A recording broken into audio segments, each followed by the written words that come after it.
È un dolore immenso che non si spegne mai. Cioè, per un spintone io non ho più accanto mio figlio e non posso più abbracciare.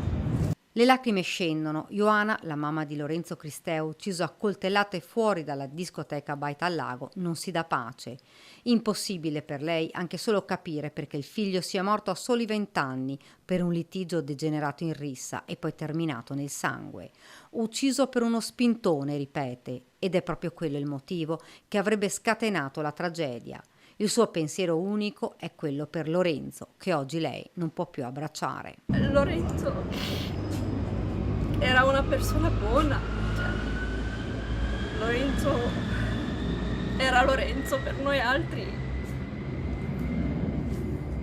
manca, manca tanto. Le lacrime si fermano in gola, troppo forte il dolore. In aula è presente anche papà Vasile ed un altro parente. Hanno ascoltato le testimonianze che ripercorrono quei drammatici momenti. Ioana ogni tanto china la testa, si asciuga le lacrime. Davanti a lei due imputati, Badr Rouaji e Tabennani. I loro sguardi si incrociano poche volte.